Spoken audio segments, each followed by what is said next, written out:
Hello guys, स्वागत है आपका हमारे आज के इस वीडियो में। हमारे इस चैनल द बेस्ट इस चैनल पे आपको आज से ह्यूमैनिटीज के सारे सब्जेक्ट की सारे चैप्टर की वीडियो मिलेगी। और आज हम शुरुआत करते हैं पॉलिटिकल साइंस के चैप्टर फर्स्ट। पॉलिटिकल साइंस का पार्ट बी है ये। आपको क्लास 12th में और 11th में सभी सब्जेक्ट के दो दो बुक होते हैं, पार्ट ए और पार्ट बी। और यहाँ जो स्टार्ट करने वाला हूँ मैं, वो स्टार्ट करने वाला हूँ पार्ट बी का जो फर्स्ट चैप्टर है, चैलेंजेस ऑफ नेशन बिल्डिंग, उससे। ठीक है, तो आइए अब हम शुरुआत करते हैं क्लास 12 के पॉलिटिकल साइंस का जो फर्स्ट चैप्टर है, which is challenges of nation building, उसको। सबसे पहले इस चैप्टर में हमें पढ़ना क्या है, उस चीज को समझेंगे। तो एक अगर आपको हम शॉर्ट समरी की अगर दे दूं, शॉर्ट समरी अगर मैं इस चैप्टर के बारे में बताऊं, तो शॉर्ट समरी यह है इस चैप्टर में कि हमारा देश कब आजाद हुआ। हमारा देश जो है वो आजाद हुआ है 15 अगस्त 1947 को। ठीक है, हमारा देश 15 अगस्त 1947 को आजाद हुआ। ब्रिटिश रूल रहा 200 साल तक। ठीक, पहले ब्रिटिश इंडिया था। 15 अगस्त 1947 के बाद हमारा देश दो भाग में डिवाइड हो जाता है, एक पाकिस्तान और एक हमारा इंडिया, दैट मीन्स भारत। ठीक है, तो इस चैप्टर में हम आगे और क्या पढ़ेंगे कि हमारा देश जब बना, जब 15 अगस्त 1947 के बाद जब भारत बना, तो क्या क्या चुनौतियों का सामना करना पड़ा। अनेक सारी चुनौतियां थी हमारे देश के सामने। अनेक सारे रियासत, अनेक सारे प्रिंसली स्टेट में हमारा जो भारत देश है आज वो था।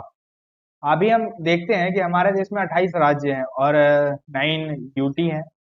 लेकिन उस समय क्या था, हमारा जो देश था वो 565 प्रिंसली स्टेट में बटा हुआ था। और उस 565 प्रिंसली स्टेट को भारत के साथ जोड़ना, यह एक अपने आप में असंभव कार्य था, लेकिन उस कार्य को भी सफल किया गया। तो यही सब चीजों को हम इस चैप्टर में पढ़ेंगे।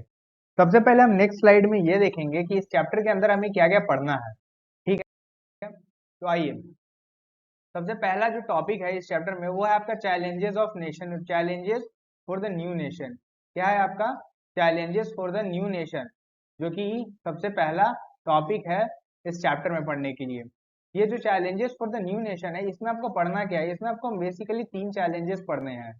ठीक है, आगे आगे जो आपका है दूसरा टॉपिक वो है पार्टीशन, डिस्प्लेसमेंट एंड रिहेबिलिटेशन।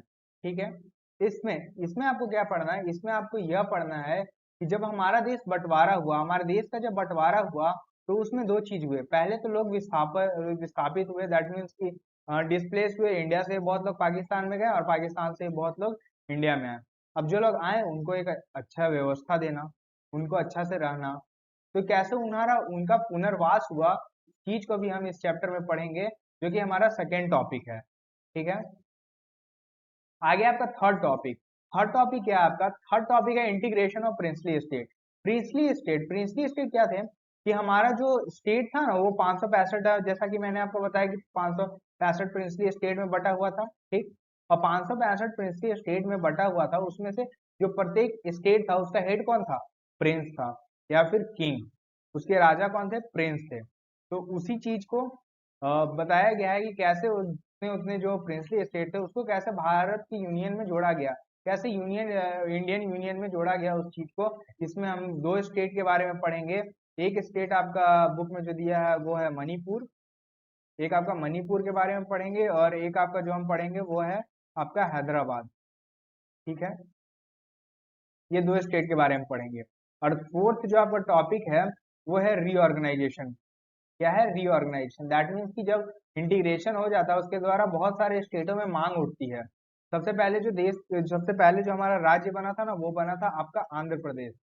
और यही आंध्र प्रदेश के बारे में जो मूवमेंट हुआ था, उसी मूवमेंट के बारे में हम इस रीऑर्गेनाइजेशन ऑफ स्टेट में पढ़ेंगे। तो आइए इसी के साथ हम शुरू करते हैं अपना पहले टॉपिक के साथ। ठीक है, चलिए, पहला टॉपिक है जो आपका वो है challenges for the new nation.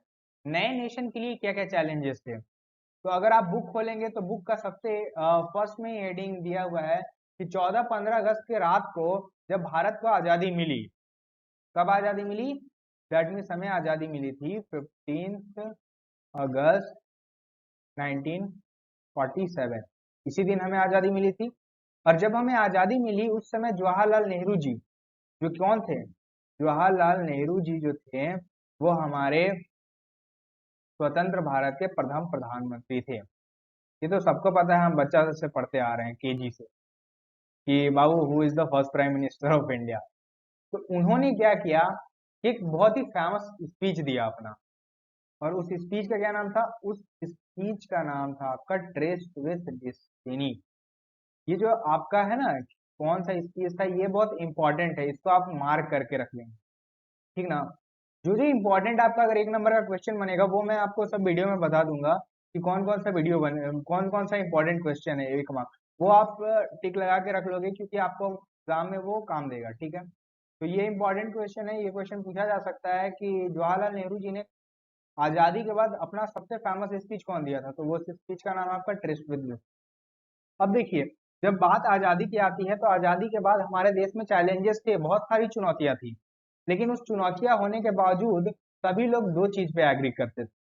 वह दो चीज में एग्री करते थे, उसमें पहला चीज क्या है, पहला चीज जो है आपका वो यह था कि हमारा जो देश है, हमारा देश भारत, तो हमारा जो देश है वो डेमोक्रेटिक कंट्री होना चाहिए, मतलब वहां पर डेमोक्रेटिक गवर्नमेंट होगा, हमारा लोकतंत्र, लोकतांत्रिक सरकार होगा। आप क्लास 11 में बहुत तरह के पढ़े होंगे, पार्लियामेंट्री फॉर्म ऑफ गवर्नमेंट पढ़े होंगे, प्रेसिडेंशियल फॉर्म ऑफ गवर्नमेंट पढ़े होंगे। तो यहाँ पर क्या है कि हमारा जो देश है वो कैसे रन करना चाहिए, तो डेमोक्रेटिक गवर्नमेंट। डेमोक्रेटिक गवर्नमेंट का एक थोड़ा सा हिंट दे दूं कि डेमोक्रेटिक गवर्नमेंट का मतलब होता है government by the people, government by the people, government by the people, of the people, government by the people, of the people और फॉर द पीपल।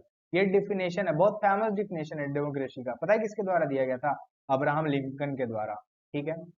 तो पहला जो है कि क्या है, पहला गोल ये है कि हमारा जो देश है वो डेमोक्रेटिक गवर्नमेंट के साथ चलना चाहिए, और दूसरा दूसरा जो है आपका वो यह है कि हमारी जो सरकार होगी वो किसी एक को नहीं देखेगी, किसी एक को देखेगा मतलब ऐसा नहीं है कि जो अमीर वर्ग है सिर्फ हमारी सरकार उसको ही देखे।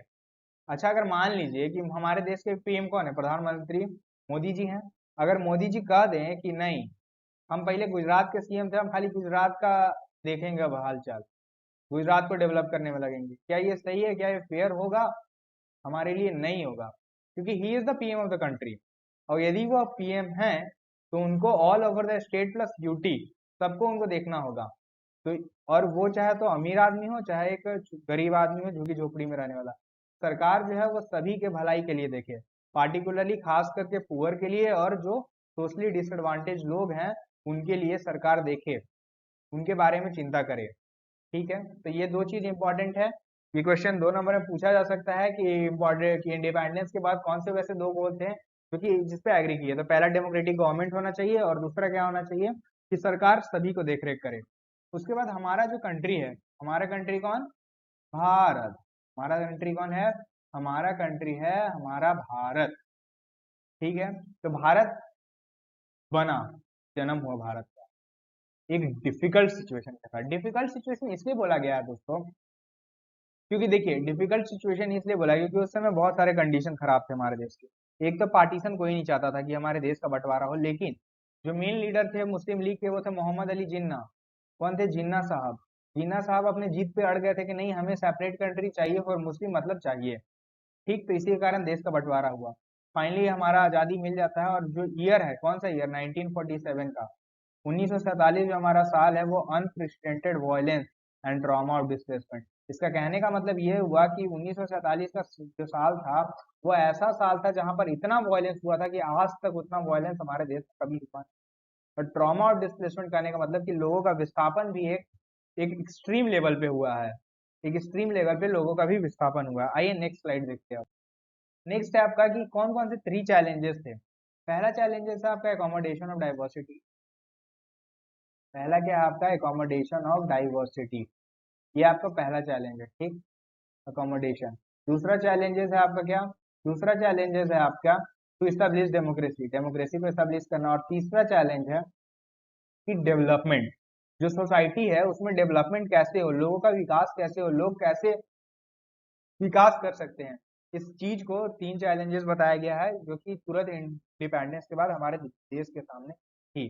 अब तीनों चैलेंजेस, देखिए ये इंपॉर्टेंट क्वेश्चन बनता है, आपसे पूछ लिया जाता है कि what are the 3 challenges which is faced by India after the independence. तो ये इंपॉर्टेंट क्वेश्चन है और इसको लिखना कैसे वो भी आप देख लीजिए। एक तो आप फ्लो चार्ट अगर बताते हैं अपने आंसर में, आप अपने आंसर में अगर फ्लो चार्ट बनाते हैं तो ये अट्रैक्टिव तरीका है अपने आंसर को रिप्रेजेंट करने का। और उसके बाद आप पॉइंट वाइज आंसर लिखिए, जो कि स्कोरिंग आपको करता है, आपको लोगों को उससे डिफरेंट बनाता है। ठीक है, तो कुछ आंसर रेटिंग का भी तरीका है, आगे मैं वीडियो में बताऊंगा। तो आइए फर्स्ट चैलेंजेस को देखते हैं। पहला चैलेंजेस क्या है आपका? पहला चैलेंजेस जो है आपका वो है एकोमोडेशन।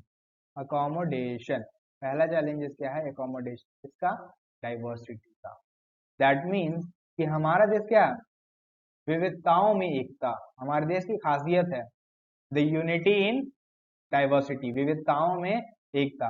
तो जो इमीडिएट चैलेंज था हमारे देश के सामने, सबसे पहला चैलेंज था कि अपने राष्ट्र को एक शेप देना है, एक पहचान देना है, एक आइडेंटिटी देना है कि हम सब क्या है, यूनाइटेड है। हमारे देश में सिर्फ एक ही लोग तो नहीं रहते थे, मोस्ट ऑफ द कंट्री में क्या पाया जाता है, चाहे क्रिश्चियन पाया जाएगा और बाकी अदर कंट्री, लेकिन हमारे देश में हिंदू, मुस्लिम, सिख, ईसाई, जैन, बुद्ध, पारसी, बहुत सारे तरह के लोग थे, बहुत सारी डाइवर्सिटी थी। और आपको पता है कि जितने भी रिलीजियन है, जितने भी अलग अलग प्रकार के लोग हैं, उनका सबका अपना अपना तरीका होता है, अपने अपने लैंग्वेज होते हैं, अपने अपने कल्चर होते हैं।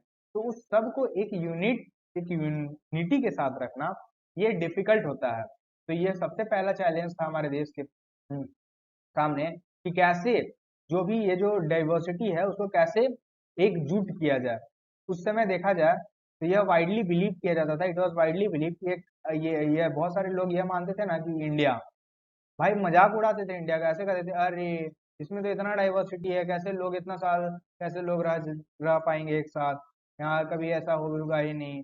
लेकिन हमने प्रूव किया, we prove that, we prove, math में करते हैं ना L H S equal to R H S proof, तो हमने प्रूव किया भाई। देखो तो 77 ईयर होने जा रहा है हमारे इंडिपेंडेंस को, और हम आज भी यूनिटी के साथ है ना।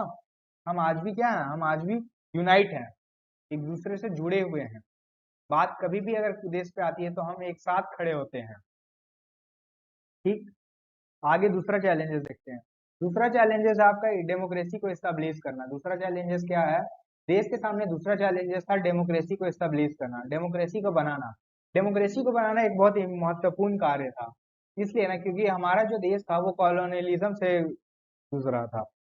कॉलोनियलिज्म का मतलब क्या होता है कि जब कोई दूसरा कंट्री के लोग आपकी कंट्री पर कब्जा कर ले, और कब्जा करने के साथ आपके इकोनॉमिक अफेयर करने लगे, पॉलिटिकल अफेयर करने, तो डेमोक्रेसी होना बहुत जरूरी था क्योंकि लोगों को कुछ फ्रीडम नहीं था at the time of British. ठीक है, इसीलिए हमारे जो लीडर थे, नेशनलिस्ट लीडर, उन्होंने यह चॉइस किया कि हम क्या करेंगे, डेमोक्रेसी को एस्टेब्लिश करेंगे।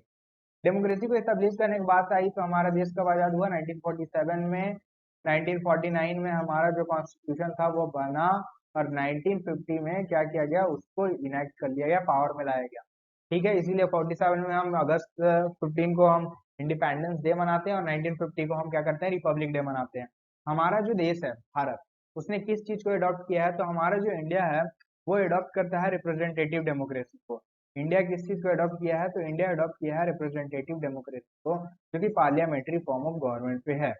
रिप्रेजेंटेटिव डेमोक्रेसी का मतलब होता है कि हमारे जो हेड होंगे, हेड ऑफ द स्टेट, जो रिप्रेजेंटेटिव होंगे, वो कौन होंगे? वो होंगे जो चुने जाएंगे। ठीक है, और हमारे देश में सभी कोई चुने जाते हैं।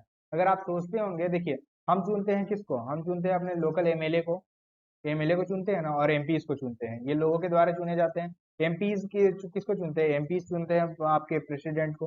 तो जो आपके रिप्रेजेंटेटिव है वही रिप्रेजेंटेटिव प्रेसिडेंट को चूज करते हैं, मतलब वो भी तो एक तरह से हमारे क्या हुए, रिप्रेजेंटेटिव हुए।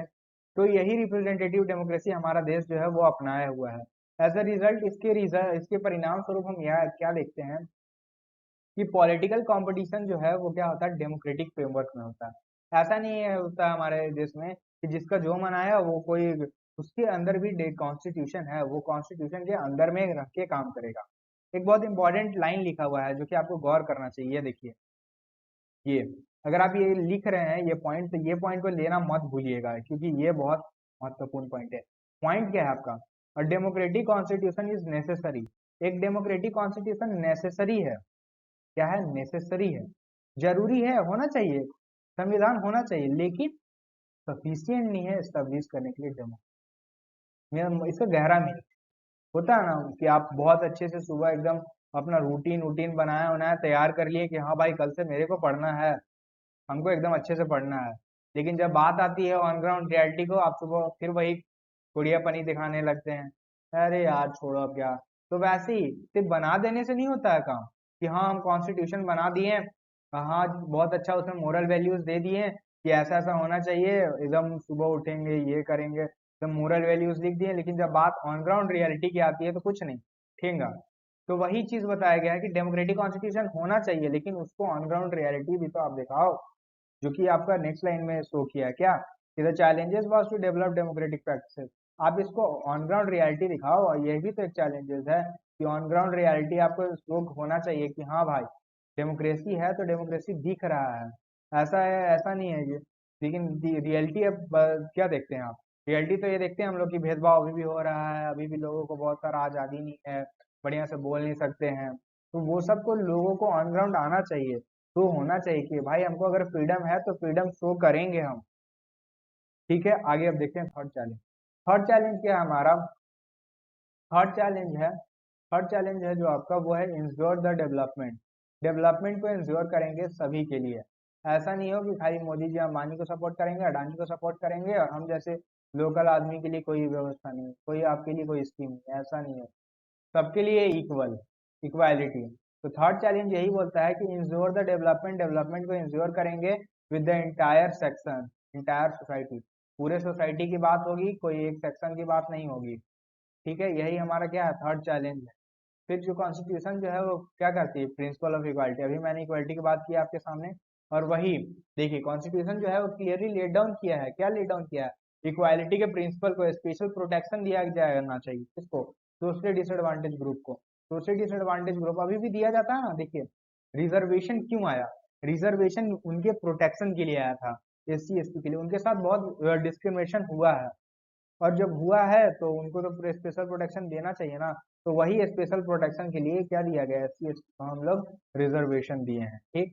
उसके बाद हम आते हैं कि कॉन्स्टिट्यूशन, कॉन्स्टिट्यूशन जो में क्या है, directive principle of state policy, DPSP को हम लोग कहते हैं, ठीक है। तो डीपीएसपी क्या है, डीपीएसपी में बताया गया है कि सरकार को करना क्या है, कैसे कार्य करना है। अच्छा, डीपीएसपी और फंडामेंटल राइट में क्या अंतर है, आपने 11 में पढ़ा होगा, आप कमेंट करके बताएंगे कि DPSP versus FR, that is fundamental right, दोनों में अंतर क्या है, इसको आप कमेंट करके जरूर बताइएगा, ठीक है। 11th में हमने पढ़ा होगा। अब हम आते हैं लास्ट में, तो हमारा रियल चैलेंज क्या है हमारे देश के लिए इस पॉइंट में, रियल चैलेंज है कि इकोनॉमिक डेवलपमेंट होना चाहिए, किसका इकोनॉमिक डेवलपमेंट होना चाहिए, लोगों का, और गरीबी मुक्त होना चाहिए, क्योंकि 1947 के टाइम गरीबी बहुत एक्सट्रीम लेवल पे था। अगला चैप्टर में अब जब era of one party dominance पढ़ेंगे, जब हमारे देश में पहला चुनाव होने वाला था 1952 का, जो पहला जनरल इलेक्शन होने वाला था, उस समय बहुत सारे लोग इलिटरेट थे। पता है उसमें इंटरेस्टिंग है, आपको बताया जाएगा कि इलेक्शन कमीशन जब वोट के लिए वोटर आईडी बनता है ना, तो उसको पता है नाम कैसे लिखाता था। हम लोग अभी अभी तो नॉर्मली क्या लिखाते हैं, जो हमारा नाम है कि मेरा नाम है अगर राहुल तो हम राहुल लिखाएंगे, लेकिन पहले क्या लिखा था, फलना की पत्नी, फलना का बेटा, ऐसे करके लिखाया था, मतलब इतनी एक्सट्रीम लेवल तक की इलिटरेसी थी हमारे कंट्री में, ठीक है। आइए आगे देखते हैं अब।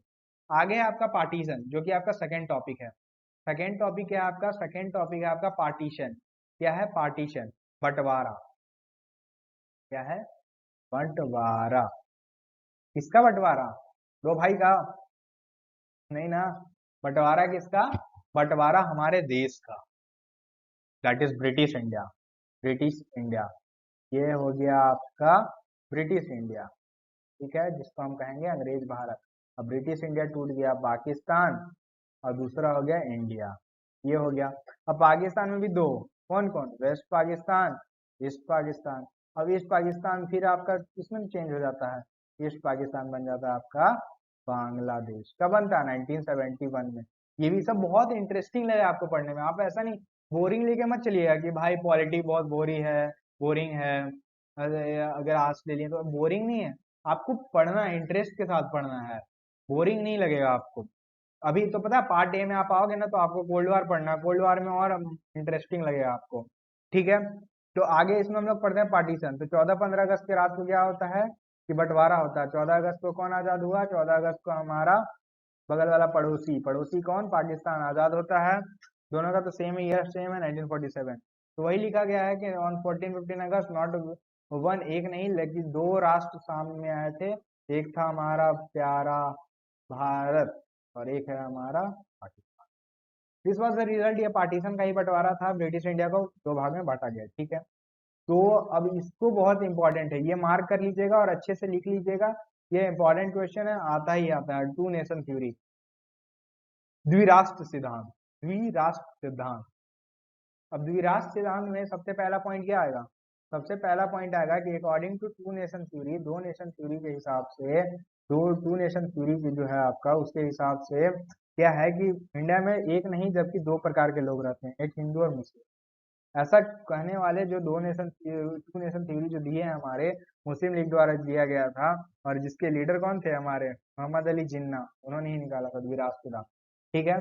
तो उन्होंने क्या किया? पाकिस्तान की डिमांड की, बोल दी कि नहीं, अगर मुस्लिम लोग किस में कहाँ रहेंगे? मुस्लिम लोग पाकिस्तान में रहेंगे, वो लोग इंडिया साथ में। तो मेन उनका एक अहम रोल था, वही उन्होंने ही ऐसा सोचा था, और बाकी उन्होंने ही ऐसा बाकी मुस्लिमों को भी बताया कि ऐसा ही होना चाहिए। तो इस प्रकार उस समय डेवलपमेंट भी ऐसा चल रहा था कि, लेकिन अगर हम एक तरीके से देखें तो इंडिया के लोगों का ऐसा चाहना नहीं था। वो नहीं चाहते थे कि पाकिस्तान बने, लेकिन उन्होंने ऐसा, मुस्लिम लीग ने ऐसा कंडीशन क्रिएट कर दिया कि एट लास्ट फाइनली यही डिसीजन होता है कि क्या होगा, कि पाकिस्तान का क्रिएशन होगा। ठीक है। नेक्स्ट देखते हैं हम कि प्रोसेस ऑफ पार्टीशन। पार्टीशन तो हो गया। अब पार्टीशन होने में कुछ प्रक्रियाएं थे। कैसे कैसे प्रक्रियाएं क्या थी? प्रक्रियाएं थी। ठीक है, कुछ प्रक्रियाएं थी। अब प्रक्रियाएं में चार प्रक्रियाएं थी। अब बंटवारा हुआ तो बंटवारा में एक चीज दिया गया कि कौन से प्रिंसिपल को फॉलो किया जाए, कैसे बंटवारा हो, कौन से प्रिंसिपल को फॉलो करेंगे आप, कैसे बंटवारा करेंगे देश का। तो जो प्रिंसिपल चूज किया गया था ना, वो प्रिंसिपल ये था कि रिलीजियस मेजोरिटी को, अब देख क्या देखें आपने टू नेशन थ्योरी में, आपने क्या देखा? टू नेशन थ्योरी में आपने तो यही चीज देखा। टू नेशन थ्योरी में आपने यही चीज देखा ना भाई, कि इंडिया में एक लोग नहीं दो लोग रहते हैं, एक होते हैं आपके हिंदू और एक मुस्लिम। तो रिलीजियस मेजोरिटी, जिस रीजन में जिस रिलीजियन का मेजोरिटी ज्यादा होगा वो पाकिस्तान का लाएगा, और जिस रिलीजन में हिंदू का मेजोरिटी ज्यादा होगा वो इंडिया का लाएगा। ठीक है। चलिए, अब डिफिकल्टीज में पहला डिफिकल्टीज आता है ये आपका, ये है कि कोई भी सिंगल बेल्ट मुस्लिम मेजोरिटी नहीं था ब्रिटिश इंडिया में। ठीक है। दूसरा है कि कोई बहुत सारे मुस्लिम लीडर थे, वो पाकिस्तान में नहीं रहना चाहते थे, बोलते थे भाई हम इंडिया में रहेंगे, भारत हमारा देश है सबसे प्यारा, सबसे प्यारा भारत हमारा। तो वो सभी मुस्लिम लीडर नहीं चाहते थे पाकिस्तान में जाना। कोई भी single belt of Muslim majority British India का पार्ट नहीं, मतलब मुस्लिम मेजोरिटी है ही नहीं था। फिर मुस्लिम मेजोरिटी एरिया में नॉन मुस्लिम मेजोरिटी में थे, और दोनों साइड में माइनॉरिटी थे। तो ये चार प्रोसेसेस थे पार्टीशन के दौरान, जो कि डिफिकल्टीज डिफिकल्टीज थे हमारे जब पार्टीशन हो रहा था उसकी प्रक्रिया में। चार ये महत्व कठिनाई आई थी, चार महत्वपूर्ण कठिनाई आई थी। अब इस चारों महत्वपूर्ण कठिनाइयों के बारे में हम आगे वीडियो में पढ़ेंगे। ठीक। अब पहला कठिनाई क्या है आपका? पहला कठिनाई है कि कोई भी single belt, no single belt, कोई भी सिंगल बेल्ट जो है आपका मुस्लिम मेजोरिटी एरिया का, no single belt of Muslim majority. First of all देखेंगे तो कोई भी सिंगल बेल्ट नहीं था मुस्लिम मेजोरिटी का ब्रिटिश इंडिया में। दो एरिया थे कॉन्सेंट्रेशन के, एक वेस्ट जो कि वेस्ट पाकिस्तान कहलाता है, एक ईस्ट जो ईस्ट पाकिस्तान कहलाते हैं। और ये दोनों को ज्वाइन करने के लिए कोई तरीका नहीं था। बीच में किसका एक्सपेंस था? इंडियन टेरिटरी का। यहाँ देखिए लिखा हुआ है, Pakistan will comprise two territory. Pakistan में दो टेरिटरीज थे, एक था वेस्ट पाकिस्तान और एक ईस्ट पाकिस्तान। तो सेपरेट किया गया था किससे? Long expense of Indian territory. Indian territory का एक लंबा सा एक्सपेंस बीच में है ना भाई, उधर वेस्ट इधर ईस्ट, और बीच में आपका राजस्थान, गुजरात, मध्य प्रदेश, छत्तीसगढ़, झारखंड, उधर वेस्ट बंगाल, यहाँ तक ऐसे लेक लाइन। ठीक है। दूसरा में आते हैं हम लोग। दूसरा दूसरा पॉइंट क्या है? ये कहा गया कि नॉट ऑल मुस्लिम लीडर, सभी मुस्लिम लीडर नहीं चाहते थे। सभी मुस्लिम लीडर क्या थे? सभी मुस्लिम लीडर यह नहीं चाहते थे कि सभी लोग पाकिस्तान में जाएं। उसमें से सबसे महत्वपूर्ण नाम आता है हमारे खान अब्दुल गफ्फार खान का। ये इंपॉर्टेंट है, मार्क कर लीजिएगा। और ये सब जितना इंपॉर्टेंट बता रहे हैं उसको आप या तो 1 मार्क्स के लिए लिख लीजिए, या तो फिर अपने कॉपी में स्टार मार्क्स करके लिख लीजिए, क्योंकि ये सब इंपॉर्टेंट है। खान अब्दुल गफ्फार खान कौन थे? अनडिस्प्यूटेड लीडर थे। कहाँ के? नॉर्थ वेस्टर्न फ्रंटियर प्रोविंस के। और जिनको क्या कहा जाता था, फ्रंटियर गांधी। ये तो इम्पोर्टेंट हो ही जाता है आपका। इवेंचुअली बाद में क्या हुआ कि कंडीशन ऐसा बना कि उनका वॉइस को इग्नोर कर दिया गया। लास्ट में वे जा पाकिस्तान के साथ मिल ही गए थे, लेकिन उनका पूरा मन नहीं था कि हाँ भाई मैं पाकिस्तान से, उनका कोई वैसा मन नहीं था। ठीक। आगे है आपका मुस्लिम मेजोरिटी एरिया। बहुत सारे ऐसे मुस्लिम मेजोरिटी एरिया थे, जैसे कि आपका कौन सा, बंगाल और पंजाब, जहाँ पर रहते कौन थे, नॉन मुस्लिम। नॉन मुस्लिम वाले लोग जो थे वो ज्यादा रहते थे। ठीक। नॉन मुस्लिम वाले जो लोग थे वो ज्यादा रहते थे कहाँ पर, मुस्लिम मेजोरिटी एरिया में। कौन कौन से एरिया की बात की गई है यहाँ पर, तो देखिए यहाँ पर आपकी पंजाब के एरिया की बात की गई है और बंगाल एरिया की बात की गई, जो कि वेरी लार्ज एरिया था। और यहाँ पर नॉन मुस्लिम जो थे वो क्या थे, नॉन मुस्लिम जो थे वो मेजोरिटी में थे। ठीक। इवेंचुअली बाद में यह डिसाइड किया गया था, इवेंचुअली बाद में यह डिसाइड किया गया था कि दोनों जो प्रोविंस है ब्रिटिश इंडिया के, उसको बाइफरकेट किया जाएगा। कि रिलीजियस, देखिए क्या हुआ ना कि स्टेट में अगर एज अ होल पहले क्या था कि जहाँ रिलीजियस मेजोरिटी होगा, जो रिलीजन, वो पाकिस्तान में चल जाएगा। लेकिन यहाँ पर देखा गया ना कि एज अ स्टेट में होल क्या देखा गया कि यहाँ पर नन मुस्लिम बहुत ज्यादा हैं। तो अब उन्होंने सोचा कि चलो डिस्ट्रिक्ट वाइज देखते हैं, कौन से डिस्ट्रिक्ट में मुस्लिम का पॉपुलेशन ज्यादा, वो डिस्ट्रिक्ट पाकिस्तान में चल जाएगा, जिसमें नहीं है वो इंडिया में रहेगा। तो लेकिन ऐसा होना था, कुछ नहीं हुआ, लेकिन बाद में कुछ नहीं होता है।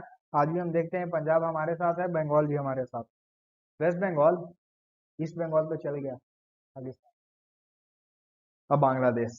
फिर है आगे का क्या कि डिसीजन जो था वो मेड नहीं हुआ था 15 अगस्त, 14-15 अगस्त तक। तो लोगों को ये भी नहीं लगता था, उन लोगों को इंडिपेंडेंस डे के दिन तक अब ये नहीं पता था कि वो वहाँ के लोगों को कि वे इंडिया में है कि पाकिस्तान में है। और जो पार्टीशन हुआ ये दो प्रोविंस का, वो क्या करता है, डीपेस्ट फॉर्म ऑफ पार्टीशन को शो करता है।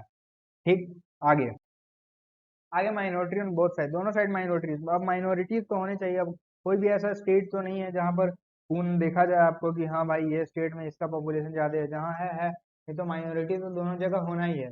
तो चौथा जो, फोर्थ जो आपका मेन है, फोर्थ मेन और मेन प्रॉब्लम क्या है कि माइनॉरिटीज का। तो द मेजर प्रॉब्लम माइनॉरिटी का है दोनों साइड।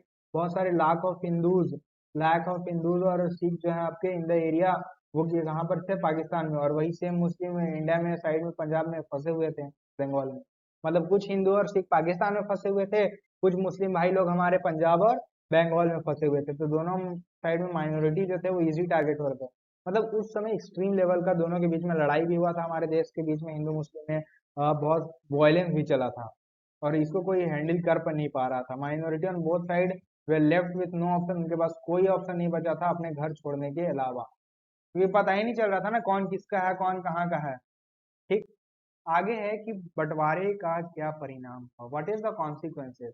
कॉन्सिक्वेंसेज, तो कॉन्सिक्वेंसेज में देख सकते हैं आप, जैसा कि हम क्या बताते थे ना, सर जब चैप्टर हम स्टार्ट कर रहे थे तो हमने बताया था कि the year 1947 was the unprecedented year and unprecedented violence led to unprecedented violence and also trauma of displacement. तो वही चीज यहाँ देखिए, यह जो साल था, कौन सा साल, 1940, 1947 का जो साल था, वो सबसे लार्जेस्ट, मोस्ट एब्रेप्ट, अनप्लान्ड और ट्रैजिक ट्रांसफर था किसका, ह्यूमन पॉपुलेशन का इन। बहुत सारे जगह क्या हुए, किलिंग हुए, दोनों के साइड लोग मरे। बहुत सारे लोग धर्म के नाम पर लड़ाइयाँ हुई, लोगों को मारा गया, उनका मजाक बनाया गया। सिटीज लाइक जैसे लाहौर हो गया, अमृतसर हो गया और एक कोलकाता, ये तीनों कम्युनल जोन बन गया। कम्युनल जोन कहने का मतलब यहाँ पर हिंदू वर्सेस हिंदू वर्सेस मुस्लिम का लड़ाई चलते रहा। यहाँ पर बहुत ज्यादा एक्सट्रीम लेवल तक लड़ाई हुआ। उसके बाद माइनॉरिटीज जो थे वो कहाँ पर रुक गए, रेफ्यूजी कैंप में रुके थे। देखिए, तो ये आपको चीज देखना है ना, मूवी देखा कीजिए। मूवी देखना भी कोई गलत बात नहीं है, लेकिन वो आपको देखना है तो इंस्पिरेशन, जैसे भाग मिल्खा भाग, एक मूवी का नाम बता रहे हैं, भाग मिल्खा भाग। उसमें आप देखिएगा तो बंटवारे के बाद का वहाँ पर सीन दिखाया गया है, जहाँ पर जो मिल्खा सिंह है वो अपनी बहन के साथ कहाँ रहते हैं, रेफ्यूजी कैंप में रहते हैं। ठीक। तो बहुत सारे मूवी देखना भी चाहिए, अच्छा चीज होता है, पॉलिटिक्स से रिलेटेड। अभी आप आर्टिकल 370 वो भी मूवी देख सकते हैं। ठीक। तो ऐसा नहीं है, बोरिंग नहीं करना है लाइफ को एंजॉय करते चलना है, सब कुछ पढ़ना भी है, सब चीज को सही समय देना है। ठीक। आगे देखिए, आगे है आपका कि लोकल एडमिनिस्ट्रेशन भी उतना सहायक नहीं हो पा रहा था इस सब मैटर में।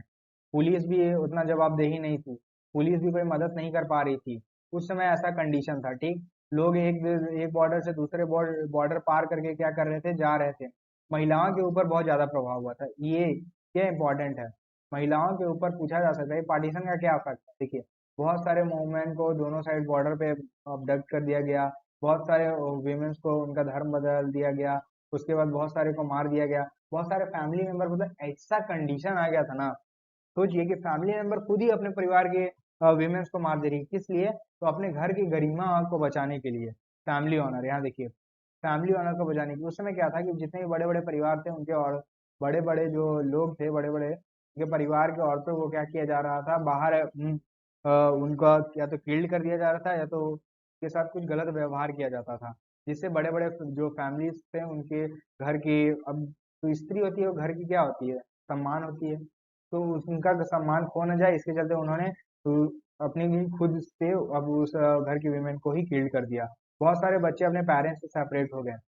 इसके लिए क्या, बजरंगी भाईजान, देखे हैं ना आप लोग कैसे बजरंगी भाईजान में वो बच्ची को उसके घर पहुंचाया जाता है, ठीक, पाकिस्तान जाके, तो बहुत सारे बच्चे जो हैं वो सेपरेट हो जाते हैं दोस्त, और बहुत सारे लोग बॉर्डर को क्रॉस नहीं कर पाते हैं, वो अपना घर छोड़ देते हैं, और बहुत सारे लोगों को कहाँ रहना पड़ता है, refugee camp, for month and some time. ठीक है, आगे देखिए।